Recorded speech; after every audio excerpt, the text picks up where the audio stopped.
空载情况下没什么问题，骑起来的时候有异响，我们来听一下。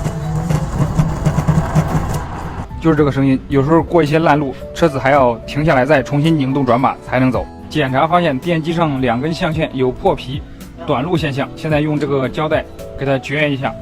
顺着这根电机线往下边看，又发现了一处破皮现象，这里也用胶带给它缠住。但是这个车的问题还不止这些啊，大家往下看。过烂路的时候，这个车子是不会停了，但是这个电机还是有异响。我们现在用这个工具检查一下这个电机的护耳，大家看到没有？很奇怪啊，这个护耳工作不正常。如果没猜错的情况下，这个电机护耳是被人换过，换的型号不匹配。现在我们把这个电机打开，看一下这个护耳是什么问题。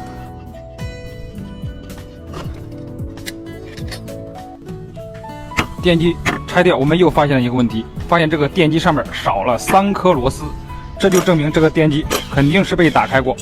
我们现在打开看一下，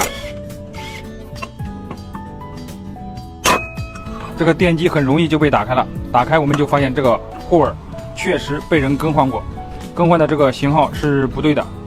现在我们这个问题已经找到，现在把上面这个护耳给它拆掉。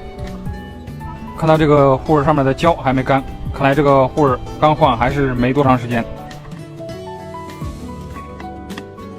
好，现在拿出确定这个型号匹配的这个护耳，给它装上去，把这护耳线给它焊接到上面。放好以后，现在用这个胶给这个护耳固定一下，把上面打一些密封胶。现在把这个电机给它装回去。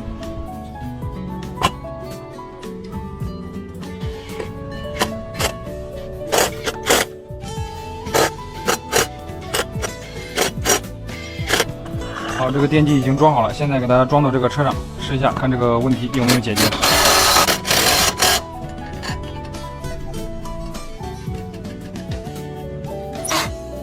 装好以后，我们现在先用这个工具检查一下这个护耳，现在正常了。我们现在试一下这个电机，